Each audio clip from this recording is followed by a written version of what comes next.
11-ാമത്തെ വാക്യമാണ് നമ്മൾ വായിക്കുന്നത്.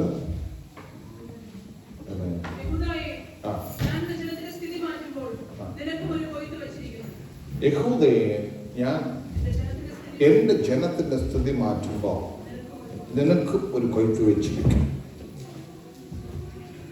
അടുത്ത വർഷത്തെക്കുറിച്ച് ദൈവം നൽകിയ നല്ലൊരു വാഗ്ദത്തമാണ്. ഇയർ ഓഫ് ഹാർവെസ്റ്റ് ആണ് നെക്സ്റ്റ് ഇയർ. ആമീൻ. സ്വോത്രം പറയാമെങ്കിൽ പറഞ്ഞു. ആമീൻ. നിനക്ക് ഏറ്റെടുക്കാമെങ്കിൽ ഏറ്റെടുക്കാം. ഇയർ ഓഫ് ഹാർവെസ്റ്റ് ആണ്. കൊയ്ത്തിന്റെ വർഷം. അവൻ കഴിഞ്ഞ കുറെ കാലങ്ങൾ നമ്മൾ വിതച്ചതിന്റെ കൊയ്ത്ത് വരും. വചനം പറയുന്നു, ജഡത്തിൽ വിതയ്ക്കുന്നവൻ ജഡത്തിൽ നാശം കൊയ്യുമ്പോൾ ആത്മാവിൽ വിതയ്ക്കുന്നവൻ ആത്മാവിൽ നിത്യജീവനെ കൊയ്യും. അവൻ കൊയ്ത്തിന്റെ വർഷത്തിലേക്ക് നമ്മൾ പ്രവേശിക്കുന്നതിന് മുമ്പ് ജീവിതത്തിന്റെ സകല മേഖലകൾക്കകത്തുനിന്നും ആ വാഗ്ദത്തം ഓരോരുത്തരുടെ മേലും, അതായത് ചർച്ചിന് മൊത്തത്തിലുള്ള കാര്യമുണ്ട്, ഓരോരുത്തരുടെ മേലും അത് ഇംപ്ലിമെന്റ് ചെയ്യപ്പെടണം. അത് ഏതൊക്കെ മേഖലയിലാണെന്ന് അവരവർക്ക് തന്നെ ദൈവമായിട്ടുള്ള ബന്ധത്തിൽ നിങ്ങൾക്ക് പ്രാർത്ഥിക്കാൻ പറ്റും. ഞാനൊരു കാര്യം പറയാം. ഈ കൊയ്ത്ത് എന്ന് പറയുമ്പോൾ അതിന് പൊതുവെ നമ്മൾ മനസ്സിലാക്കുന്ന ഒരു കാര്യമുണ്ട്. കൊയ്ത്ത് എന്ന് പറയുന്നത് സീസണുകളെ ബേസ് ചെയ്താണ് കൊയ്ത്ത് വരുന്നത്. എപ്പോഴും ഹാർവെസ്റ്റ് എന്ന് പറയുന്ന ഒരു സീസണാണ്. സീസണെ ബേസ് ചെയ്തേ വരത്തുള്ളൂ. നമുക്കറിയാം, ഓരോ 3 മാസം കൂടുമ്പോഴോ അല്ലെ 6 മാസം കൂടുമ്പോഴോ അതിനൊരു പീരീഡ് വെച്ചിട്ടുണ്ട്. പക്ഷെ ഇവിടെ സംഭവിക്കുന്ന ഒരു കാര്യം എന്ന് പറയുന്നത്, ഈ വർഷത്തെ കുറിച്ച് ദൈവം അങ്ങനെ ഇടപെട്ടപ്പോ ഇത് എന്റെ 12-ാമത്തെ വർഷമായിരുന്നു. 12th year.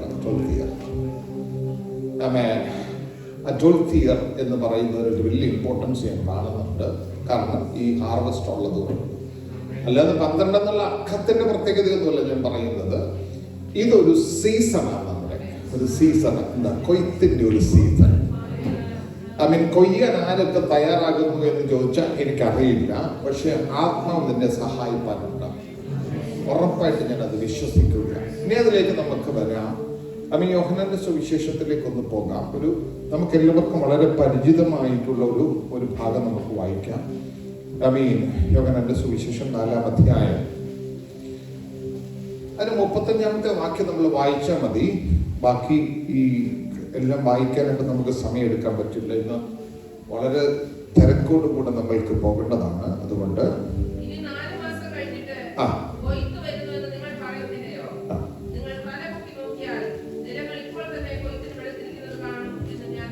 യേശു ആ സമയത്ത്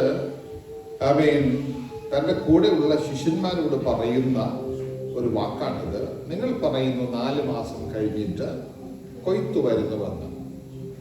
ഇതിന്റെ സാഹചര്യം എന്ന് പറയുന്നത്, ശമരിയ പട്ടണത്തിലൂടെ യേശു കടന്നു പോകാൻ ഉള്ള ഒരു സാഹചര്യം ഉണ്ടായി. കടന്നു പോകുമ്പോ സുഖാർ എന്ന് പറയുന്ന കിണറ്റിനരികെ ആ സ്ഥലത്ത് യേശു വന്നപ്പോ ശിഷ്യന്മാരെല്ലാവരും ആഹാരം കൈക്കൊള്ളാൻ വേണ്ടി അത് അടുത്തുള്ള ഗ്രാമങ്ങളിൽ എവിടെങ്കിലും പോയി ആഹാരം ശേഖരിച്ചു വരാൻ വേണ്ടി അവർ പോയി. യേശുവിടെ നിൽക്കുമ്പോ ശമരിയക്കാരത്തിയായിട്ടുള്ളൊരു സ്ത്രീ കിണറ്റിനരികെ വരുന്നു. നമുക്കെല്ലാവർക്കും അറിയാവുന്ന ചരിത്രമാണ്. യേശു അവളെ കണ്ട് അവളോട് സംസാരിക്കുന്നു. അവളോട് പറഞ്ഞു, സ്ത്രീയെ, എനിക്ക് കുടിപ്പാൻ അല്പം വെള്ളം വേണമെന്ന് പറയുന്നു. അവൾ പറയുന്നു വാക്കുകൾ നമുക്ക് എല്ലാവർക്കും അറിയാവുന്നത്, വായിച്ചിട്ടുള്ള ഭാഗങ്ങളെങ്കിലും അതിൽ തൊട്ടുപോകാൻ ഞാൻ ആഗ്രഹിക്കുകയാണ്. അവൾ പറയുകയാണ്, നീ ഒരു യഹൂദനായിരിക്കെ ശമരിയക്കാരത്തിയായ എന്നോട് നീ വെള്ളം ചോദിക്കുന്നത് എന്ത്? എനിക്കങ്ങനെ ഇപ്പൊ അവര് തമ്മിൽ ആ ഒരു വേർതിരിവുള്ള ഒരു നിലവാരം അവിടെ ആ കാലഘട്ടത്തിൽ നിലനിന്നിരുന്നു എന്നുള്ളത് നമുക്ക് മനസ്സിലാക്കാൻ പറ്റും യേശുവിന്റെ വാക്കുകളിൽ നിന്ന്. പക്ഷെ യേശു ചെയ്ത് നിങ്ങൾ ശ്രദ്ധിച്ചോണേ, ജാതീയ വ്യവസ്ഥയ്ക്ക് അല്ലെങ്കിൽ ആ രീതികൾക്ക് വ്യത്യസ്തമായിട്ട് അവളിൽ നിന്ന് വെള്ളം ചോദിച്ചുകൊണ്ട് യേശു നിൽക്കുകയാണ്. എന്ന് പറഞ്ഞാൽ ഈ പറയുന്ന അതിർവരമ്പുകളെയൊക്കെ പൊളിച്ചു കളയുന്ന ഒരു സിസ്റ്റം യേശുവിനുണ്ടായി എന്ന് പറഞ്ഞാൽ ഇത് ഒന്നുകൂടെ ഞാൻ എടുത്തു പറയാം. അവൻ നമ്മുടെ മനസ്സിനകത്ത് നമ്മൾ കിട്ടുന്ന അതിർവരമ്പുകളൊക്കെ യേശുവിന്റെ സന്നിധിയിൽ വരുമ്പോൾ പൊളിച്ചു കളയണം. Praise the Lord. അതിനകത്ത് അതെന്നോ ഇതെന്നോ നമുക്കൊരു ചിന്താഗതി ആവശ്യമില്ല. ദൈവത്തിൽ കർത്താവിന്റെ ഓരോ കാര്യങ്ങൾ സ്റ്റെപ്പുകൾ നിങ്ങൾ ശ്രദ്ധിച്ചു നോക്കിക്കോ. നാട്ടുനടപ്പെന്ന് പറയുന്നതോ ആ രീതികൾ എന്ന് പറയുന്നതോ ഇതിനെല്ലാം യേശു പൊളിച്ചു കളഞ്ഞിട്ട് വളരെ വ്യക്തമായിട്ട് അവിടെ ക്രൂശിനെ ഏറ്റെടുക്കുമ്പോൾ തന്നെ അവൻ അതിനകത്ത് വ്യക്തതയോടുകൂടെ കാണിക്കുന്നുണ്ട്. എന്ന് പറഞ്ഞാൽ യേശുവിന്റെ ക്രൂശ് ചുമക്കാൻ വരുന്നത് പോലും കുറേനക്കാരനായ ശിമോനാണ്. ഇത് ഓരോ ചരിത്രങ്ങൾ നമ്മൾ പഠിച്ചു നമുക്ക് മനസ്സിലാക്കാൻ പറ്റും. അപ്പൊ നമുക്ക് നമ്മുടെ രീതികൾ അനുസരിച്ച് നമ്മൾ ഒരുപാട് പേരും നാട്ടിലെ ഈ രീതികളൊക്കെ കണ്ടും കേട്ടും അനുഭവിച്ചും ഒക്കെ വളർന്നിട്ടുള്ളവരാണ്. അതുകൊണ്ട് നിങ്ങൾക്ക് എല്ലാവർക്കും ഇതറിയാൻ വഴിയൊന്നുമില്ല. പക്ഷെ ദൈവസന്നിധിയിൽ വരുമ്പോ ഈ അതിർവരമ്പുകളൊക്കെ പൊളിഞ്ഞിരിക്കണം. അതിർവരമ്പുകൾ പാടില്ല. Praise the Lord. അത് പൊളിഞ്ഞിരിക്കണം. അതാണ് യേശുവിന്റെ രീതി എന്ന് പറയുന്നത്. എനിക്ക് പലപ്പോഴും ഞാൻ പറയാറുണ്ട്, മറ്റൊരു മനുഷ്യനെയല്ല നമ്മൾ ശ്രദ്ധിക്കേണ്ടത്. നമ്മുടെ മുമ്പിൽ നമുക്ക് മാതൃകയായിട്ട് ഒരാളെ ഉള്ളൂ, ഒറ്റ ഒരാളെ ഉള്ളൂ. വേറെ ആരെ നോക്കിയാലും നമുക്ക് ആ മാതൃക കിട്ടത്തില്ല.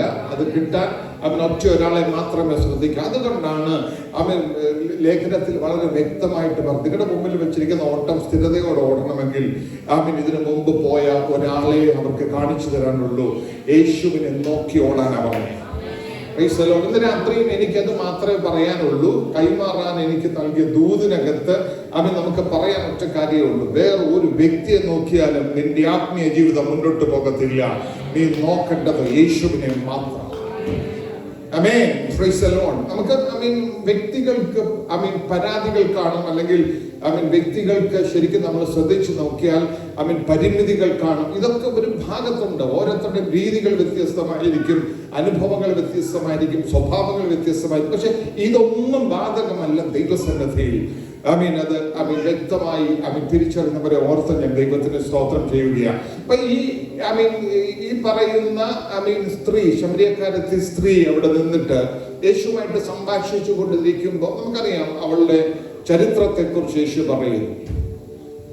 അവിടെ ചരിത്രത്തെ കുറിച്ച് പറയുമ്പോൾ എടുത്തു പറയുകയാണ്, നിനക്ക് 5 ഭർത്താക്കന്മാരുണ്ടായിരുന്നു, ഇപ്പോഴുള്ളതോ നിന്റെ ഭർത്താവല്ല.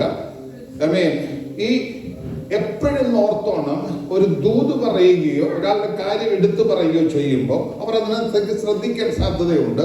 അപ്പൊ അവൾ ഓടിച്ചെന്ന് ഗ്രാമത്തിൽ ചെന്ന് പറയുന്ന ഒരു കാര്യമുണ്ട്. ഞാൻ ചെയ്തതൊക്കെ എന്നോട് പറഞ്ഞ ഒരു മനുഷ്യനെ ഞാൻ കണ്ടെത്തിയിരിക്കുന്നു, പക്ഷേ അവൻ മഹിക ആയിരിക്കാം. ഇവൾ ഈ കാര്യം ചെന്ന് പട്ടണത്തിൽ പറഞ്ഞ് മഷിഹയെ ഞാൻ കണ്ടു എന്ന് ഉള്ള വാക്ക് കേട്ടിട്ട് പട്ടണം ഇളകി വരികയാണ്. ശിഷ്യന്മാർ ആഹാരം കൊള്ളാൻ പോയി ആഹാരം ഒക്കെ ഗ്രാമത്തിൽ നിന്ന് കളക്ട് ചെയ്ത് വന്നിട്ട് അവരിങ്ങനെ താഴെ വെച്ചോണ്ടിരിക്കുകയാണ്. എന്താ യേശുവിടെ വന്നിട്ട് വേണം കഴിക്കാൻ വേണ്ടി. അപ്പൊ ഇവരിങ്ങനെ ഈ ആഹാരം ഒരുമിച്ച് ഇങ്ങനെ വെച്ചിട്ട് യേശുവിനെ ഇങ്ങനെ വെയിറ്റ് ചെയ്ത് വിളിക്കുക. യേശു കഴിക്കാൻ വരുന്ന പറയാം. അപ്പൊ പറഞ്ഞത്, നിങ്ങൾ ചിന്തിക്കാത്ത അല്ല നിങ്ങൾക്ക് മനസ്സിലാക്കാത്ത ആഹാരം എനിക്ക് കഴിക്കാനുണ്ട്. അപ്പൊ ഇവര് വിചാരിച്ചു പോയ നേരത്തിന് ഈ ഗ്രാമത്തിൽ നിന്ന് വല്ലതും ആരെങ്കിലും എന്തെങ്കിലും ആഹാരം കൊണ്ട് കൊടുത്ത് യേശു കഴിച്ചു കാണുമെന്ന് വിചാരിച്ചു. എന്നെ പറഞ്ഞു, അങ്ങനെയല്ല, എന്നെ അയച്ച എന്റെ പിതാവിന്റെ ഇഷ്ടം ചെയ്യുന്നതാണ് എന്റെ ആഹാരം. ഇവർക്ക് ഇതൊന്നും മനസ്സിലാകാതെ ഇരിക്കുമ്പോഴാണ് അടുത്ത വാക്ക് പറയുന്നത്. നിങ്ങൾ പറയുന്നു 4 മാസം കഴിഞ്ഞിട്ട് കൊയ്ത്ത് വരുന്നു എന്ന്, പക്ഷെ ഇപ്പോഴേ കൊയ്ത്തിന് വിളഞ്ഞിരിക്കുന്നു. ആ ഭാഗം വളരെ ശ്രദ്ധിച്ചു പഠിച്ചാൽ ഒരു കാര്യം മനസ്സിലാകും. ഇവൾ പോയി മഷിഹയെ കണ്ടെത്തി എന്ന് പറഞ്ഞ് പട്ടണം ഇളകി വരുന്ന ഒരു വലിയ കൂട്ടത്തെ നോക്കിയിട്ടാണ് യേശു പറയുന്നത്. നിങ്ങൾ പറയുന്നു 4 മാസം കഴിഞ്ഞിട്ട് കൊയ്ത്ത് വരുമെന്ന്, എന്നാൽ കൊയ്ത്തിന്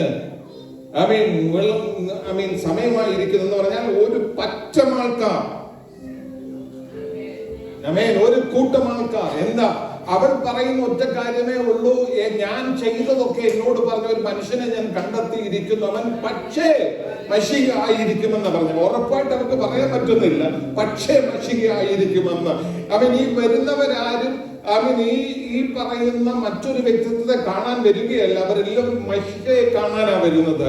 അപ്പൊ കൊയ്ത്തിന്റെ ഒന്നാമത്തെ ഭാഗം നിങ്ങൾ ശ്രദ്ധിച്ചാൽ അറിയാം, യേശുവിനെ കാണാൻ ഒരു പറ്റം ജനം ഒരുമിച്ച് വരുന്നതിനെയാണ് അവിടെ യേശു കൊയ്ത്തെന്ന് പറഞ്ഞതെങ്കിൽ, ആമേൻ, ഹല്ലേലൂയ. കൊയ്ത്തിന്റെ വർഷത്തിൽ നാം പ്രതീക്ഷിക്കുന്ന ഒന്നാമത്തെ കാര്യം കർത്താവിനെ സ്വീകരിക്കാൻ, കർത്താവിനെ അംഗീകരിക്കാൻ, കർത്താവിനെ കാണാൻ ഒരു പറ്റം ദൈവസന്നിധിയിൽ അടുത്തു വരുന്ന ഒരു വർഷമായിരിക്കുമെന്ന് ഞാൻ അത് പ്രഖ്യാപിക്കുകയാണ്.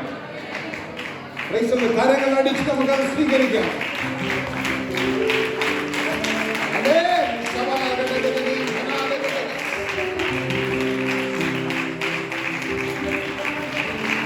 Praise God. Hallelujah. Hallelujah. Amen. ഈ സങ്കീർത്തനത്തിൽ ഒരു വാക്യമുണ്ട്, കണ്ണുനീരോടെ വിതയ്ക്കുന്നവൻ ആർപ്പോടെ കൊയ്യും. അതുകൊണ്ട് വിതച്ചപ്പോ എല്ലാം കണ്ണുനീര് വേണമെന്നൊന്നും ഒരു നിർബന്ധവും ഇല്ല. പക്ഷെ കരഞ്ഞോണ്ട് വിതച്ചവനെല്ലാം അവൻ ആർപ്പോട് കൊയ്യുമെന്ന്. Praise God. Hallelujah. കരഞ്ഞിട്ടുണ്ടോ ഇല്ലയോ എന്നുള്ളത് അവരവർക്കറിയാം. എത്രമാത്രം കരഞ്ഞു എന്നും അവരവർക്കറിയാം. കരഞ്ഞ് വിതച്ചതിന് നിശ്ചയം കൊയ്ത്തുണ്ട്. കൊയ്ത്തിന് ഒരു പ്രത്യേകതയുണ്ട്, കൊയ്ത്തിന് ഒരു ആർപ്പൂടുണ്ട്. ഇന്ന് പകൽ ഈ രാത്രികാലം ഞാൻ സന്തോഷത്തോടെ ഞാൻ വിളിച്ചു പറയുകയാണ്, അടുത്ത വർഷം കൊയ്ത്തെന്ന് പറഞ്ഞാൽ ആർപ്പിന്റെ സമയമാണ്. ആ സീസൺ ആർപ്പിന്റെ സീസണാണ്. ഇത് ചിലത് നമ്മൾക്ക് കാണാൻ കഴിയുന്ന നിലവാരത്തിൽ സ്വർഗം ചെയ്യുമെന്ന് ഞാൻ പരിപൂർണമായിട്ട് വിശ്വസിക്കുക. ദൈവകരത്തിലേക്ക് ഏൽപ്പിച്ചു കൊടുക്കാം. രണ്ട് പേരെ കൂടെ ഞാൻ നിങ്ങളുടെ മുമ്പിൽ കാണിച്ച് ദൂത് അവസാനിപ്പിക്കേണ്ടതാണ്. അതിൽ ഒരു ഭാഗത്തേക്ക് തുടങ്ങട്ടെ. ഈ രാജാക്കന്മാരുടെ പുസ്തകത്തിൽ രണ്ട് സഹോദരിമാരെ കുറിച്ച് പറഞ്ഞിട്ടുണ്ട്. വേദഭാഗം നിങ്ങൾ എടുക്കേണ്ടതെന്നൊക്കെ അറിയാവുന്നത് കൊണ്ട് പെട്ടെന്ന് ഞാൻ പറഞ്ഞു പോകാം. ഏലിശയുടെ കാലഘട്ടത്തിലേക്ക് പോകുമ്പോ ഏലിശ കടന്നു പോകുന്ന വഴിയരികെ ഒരു സ്ത്രീ, ഒരു ഭവനമുണ്ട്. അവൻ അവിടെ ഭർത്താവിനോട് പറയുക, ഈ സ്ഥിരമായിട്ട് നമ്മുടെ ഈ വഴിയരികെ കൂടെ പോകുന്ന ഈ മനുഷ്യൻ, ഇവൻ ഒരു ദൈവപുരുഷനാണെന്ന്. ഇവൻ ഒരു ദൈവപുരുഷനാണെന്ന്. വേറെ ഒരു കാര്യം അവൾ കണ്ടെന്ന് എനിക്ക് പറയാൻ പറ്റത്തില്ല. അപ്പൊ അവൾ ആഹാരം കഴിക്കാൻ വേണ്ടി ദൈവപുരുഷനെ ക്ഷണിക്കുകയാണ്. ആ സ്ഥലം അയച്ചു.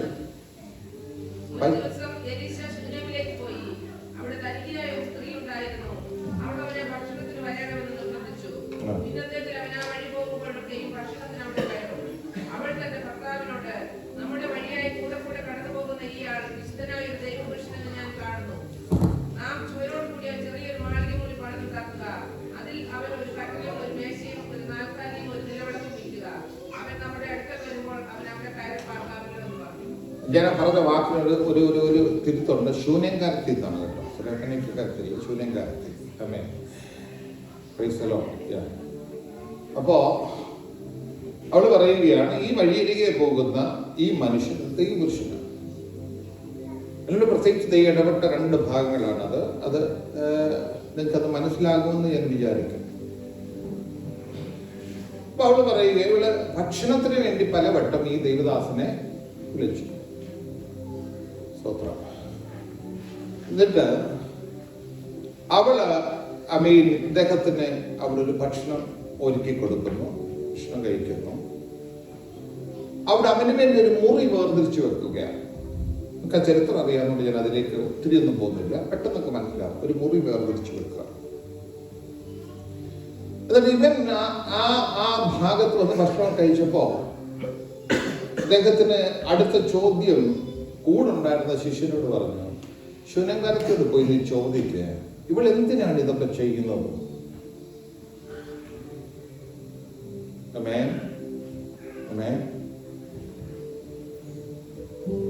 അവിടെ സാഹചര്യങ്ങൾ അവള് ആദ്യം പറയുന്നില്ല, എന്നാലും അടുത്ത് പറയുന്നുണ്ട്. അവൻ ഈ പറയുന്ന ഈ ശിഷ്യൻ എലിശയോട് പറയുകയാണ്, അവൾക്ക് മക്കളില്ല.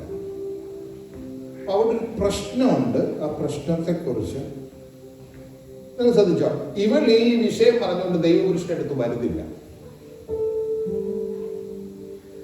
എനിക്ക് മക്കളില്ല, എനിക്ക് വേണ്ടി പ്രാർത്ഥിക്കണമെന്ന് പറഞ്ഞ് അവള് ദൈവപുരുഷന്റെ അടുത്ത് വന്നില്ല. പക്ഷെ അവൾ ചെയ്ത് നിങ്ങൾ ശ്രദ്ധിച്ചോ, ഈ ദൈവപുരുഷന് വേണ്ടി വീട്ടിൽ ആഹാരം ഉണ്ടാക്കി അദ്ദേഹത്തെ വീട്ടിലേക്ക് ക്ഷണിക്കുകയാണ്.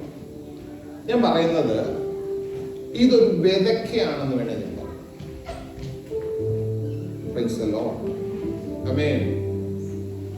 ഇത് വിതച്ചത് വെറുതെയല്ല, അവൾ അതിനകത്തുനിന്ന് കൊയ്തെടുത്തു. Praise the Lord. വെറുതെ ഒരു ദൈവപുരുഷന് ആഹാരം കൊടുത്തതേ ഉള്ളൂ. ഈ പറയുന്നത് കേട്ടോണ്ട് നാളെ മുതൽ എന്നെ ആരും വിളിച്ച് എന്നെ പറഞ്ഞ് ശപ്പട തരണമെന്നല്ല ഞാൻ പറയുന്നത്. വിളിച്ചാൽ വരും, അത് വേറെ കാര്യം. അതല്ല ഞാൻ പറയുന്നത്. Praise the Lord. ഇവൾ അത് ചെയ്തത് ഇവിടെ മനസ്സിനകത്തൊരു ഭാരം ഉണ്ടെന്നുള്ളത് വ്യക്തമാണെങ്കിലും ആ ഭാരം ഉള്ളപ്പോഴും അതിന്റെ പുറത്തിരിക്കുമ്പോഴും അവൻ പെട്ടെന്ന് ചെയ്യുന്ന ഒരു കാര്യം, ഒരു ദൈവപുരുഷന് വീട്ടിൽ അതിഥിയായി സ്വീകരിക്കുകയാണ്. അത് അവൾ വിതയ്ക്കുന്നതിന് തുല്യമാണ്. അതുകൊണ്ട് അവൾ അത് കൊയ്തെടുത്തു. ഇല്ലായ്മകളുടെ നടുവിൽ ഇല്ലായ്മകളുടെ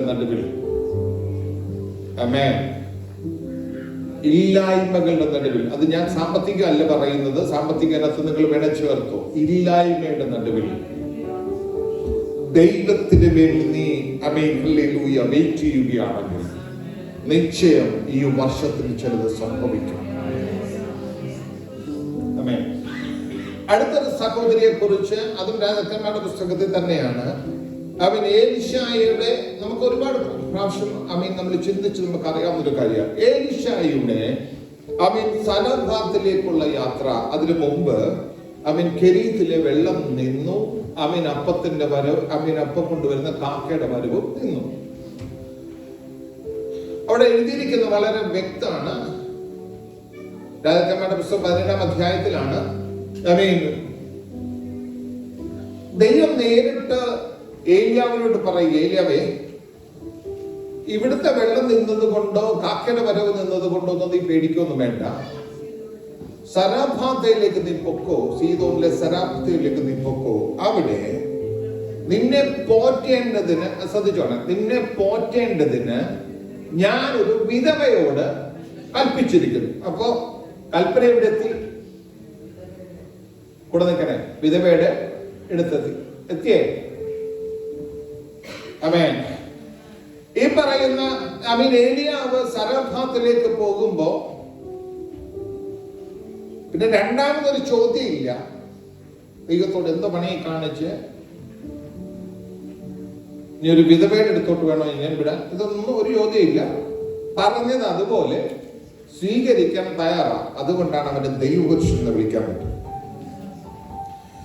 അവിടെ ചെന്നപ്പോ പട്ടണവാതിക്കൽ തന്നെ ഒരു സ്ത്രീ ചുള്ളിൽ പറക്കുന്നു എന്നാണ് എഴുതിയിരിക്കുന്നത്. വിറക് പറക്കുക, ചുള്ളിൽ പറക്കുക. അപ്പോ ഈ സഹോദരിയെ കണ്ടപ്പോ തന്നെ എലിയ പറഞ്ഞു, നീ പോയി എനിക്കൊരു പാത്രം വെള്ളം കുടിക്കാൻ കൊണ്ടുവരിക. ചുള്ളില് പറയിക്കൊണ്ടിരിക്കുന്നവൾ ആ ചുള്ളില് കയ്യിലുണ്ടോ ഇല്ലയോ എനിക്കറിയില്ല, വെള്ളം എടുക്കാൻ തിരിഞ്ഞപ്പോ പറഞ്ഞു, വരുന്ന വഴി നീ എനിക്കൊരു അടയൂടെ കൊണ്ടുവരാൻ, ഒരു അപ്പം കൂടെ കൊണ്ടുവരാൻ. അപ്പൊ അവള് പറയുകയാണ്, കലത്തിൽ അല്പമേ ഉള്ളൂ, ഭരണിയിലും അല്പമേ ഉള്ളൂ. ഈ വിറക് പറക്കിക്കൊണ്ടുപോയി അത് ഉണ്ടാക്കി ഞാനും എന്റെ മകനും ഭക്ഷിച്ചിട്ട് മരിക്കാമെന്ന് ഉള്ള ഒരു ധാരണയിലാണ് ചെയ്യുന്നത്. ഈ പറയുന്നത് ശരിയാണ്?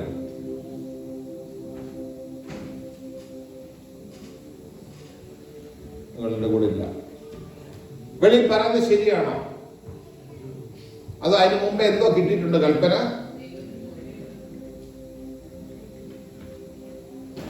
പക്ഷെ ഇവിടെ ഉള്ളിലിരിക്കുന്ന ഒരു ചിന്ത, ഇതുകൊണ്ട് ഇത്ര മാത്രമേ ഇനി നടക്കത്തുള്ളൂ, അല്ലെ? ഇത്രയും നടക്കത്തുള്ളൂ. ഈ ഇരിക്കുന്നതിന്റെ സാധാരണ നമ്മളെ പോലെ തന്നെ നമ്മൾ ആ ഇരിക്കുന്ന സാധനത്തിലോട്ട് നോക്കി, എണ്ണയ്ക്കകത്തോട്ട് നോക്കി, കൂടിയ 2 അപ്പം ഉണ്ടാക്കാനുള്ള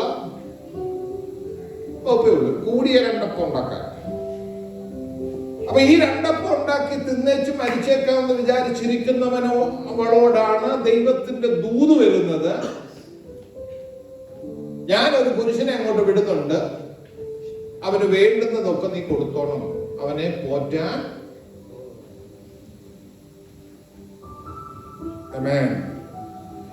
ഇതിവളും പറഞ്ഞിട്ട് അവിടെ ഉടക്കി നിൽക്കുകയല്ല, വീണ്ടും അവൾ അപ്പം ഉണ്ടാക്കാൻ വേണ്ടി തിരിയുകയാണ്. അപ്പൊ പുറകിനടുത്ത ദൂത് ചെല്ലുകയാണ്. നിങ്ങളെ ഭാഗം നിങ്ങൾ ശ്രദ്ധിച്ചാൽ അറിയാം. പുറകിന്ന് അടുത്ത ദൂത് ചെല്ലുക. എന്താ ദൂത് ചെല്ലുന്നറിയാവോ? ക്ഷാമം തീരുവോളം നിന്റെ കലത്തിലെ മാവ് കുറയില്ല, നിന്റെ ഭരണിയിലെ എണ്ണ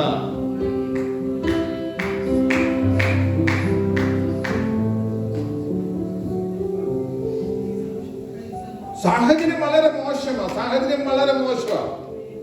അവന് ഇച്ചിരി മാവേ ഉള്ളൂ, ഇച്ചിരി എണ്ണയേ ഉള്ളൂ. ഇതുകൊണ്ടൊന്നും ആകത്തില്ല. ഞാൻ പറയുന്നത്, ദൈവം അവളോട് ഇടപെട്ടപ്പോ ആ ഇടപെടലിന്റെ സമയത്ത് ദൈവത്തോട് അവൾ പറഞ്ഞു കാണും, ആകെ ഇച്ചിരേ ഉള്ളൂ. ഇതുകൊണ്ട് ഞാനും എന്റെ മകനും ഇത് കഴിച്ചിട്ടും മരിക്കാം, ഇതുകൊണ്ട് തീരുകയാ, ഞങ്ങളുടെ അവസ്ഥ ഇവിടെ കൊണ്ട് തീരുകയാ എന്നവൾ വേണമെങ്കിൽ പറഞ്ഞിരിക്കാം. അവിടെ വചനത്തിൽ എഴുതിയിട്ടില്ലെങ്കിലും പറഞ്ഞിരിക്കാം. പക്ഷേ ഇതിങ്ങനെ പറഞ്ഞാലും അങ്ങനെ ചിന്തിച്ചാലും ഇച്ചിരി ഉള്ളെങ്കിലും പുറകിൽ ഒരു ദൂത് വന്നപ്പോ ദൈവത്തിന്റെ ആലോചന വന്നപ്പോ അതിനനുസരിച്ച് ചുവടുവെക്കാൻ തയ്യാറായപ്പോ അവളോട് ദൈവത്തിനൊരു കാര്യം പറയാനുണ്ട്. അല്ലെങ്കിൽ ദൈവപുരുഷന് പറയാനുണ്ട്, ക്ഷാമം തീരുവോളം നിന്റെ കലത്തിലെ മാവ് കുറഞ്ഞു പോകത്തില്ല, ക്ഷാമം തീരുവോളം നിന്റെ ഭരണിയിലെ എണ്ണ കുറയത്തില്ല. ഇന്ന് പകൽ ഈ ദൂത് ഞാനിവിടെ കൈമാറുമ്പോ എനിക്കൊരു കാര്യം പറയാനുണ്ട്.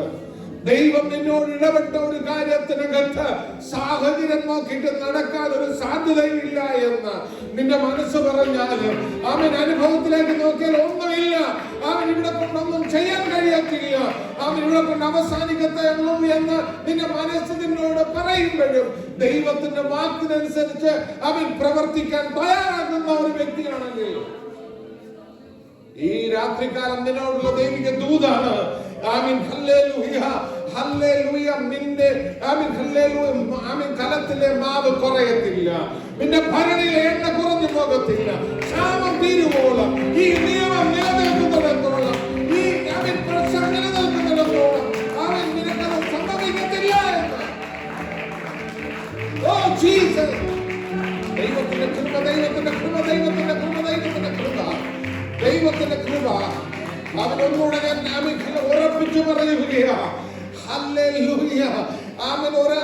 ഒരു ആജ്ഞ അനുസരിക്കാൻ, ദൈവത്തിന്റെ ഒരു ആജ്ഞ അനുസരിക്കാൻ അവൾ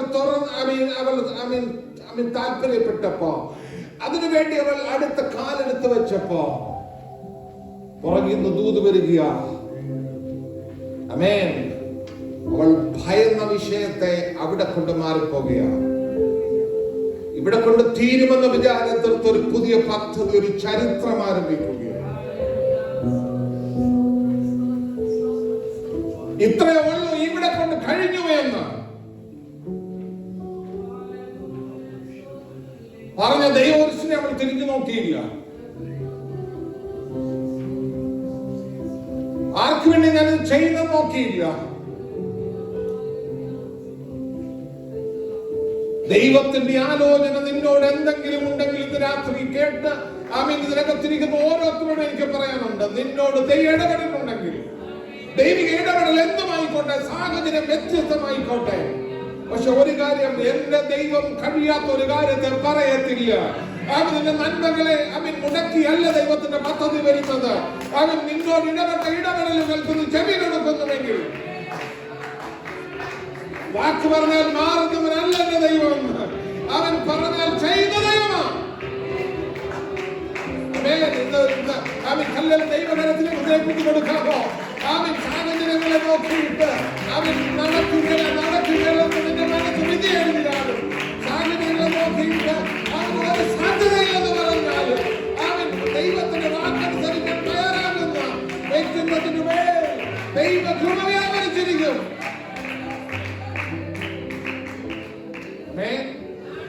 Hallelujah. Hallelujah. നോക്കിയിട്ട് ദൈവം പറഞ്ഞ കാര്യമാണെന്ന് പറഞ്ഞാലും സാഹചര്യത്തെ ഇങ്ങനല്ലേ നമുക്ക് പലപ്പോഴും പിടിവലി വരുന്നത്.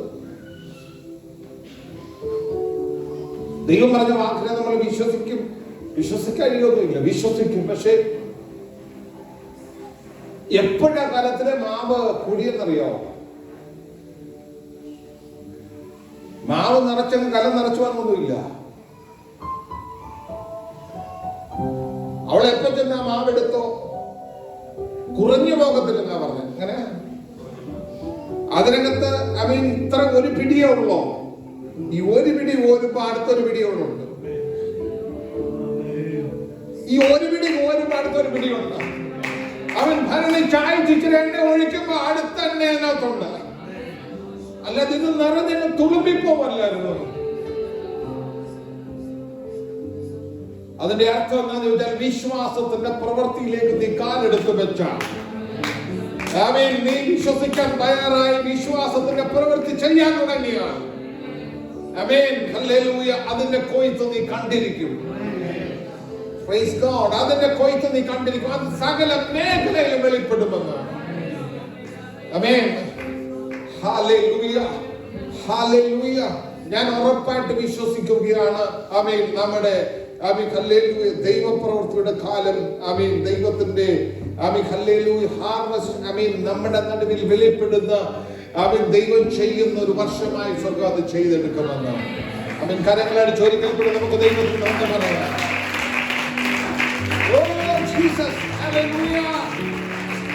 ദൈവകൃപ, ദൈവകൃപ, ദൈവകൃപ, ദൈവകൃപ.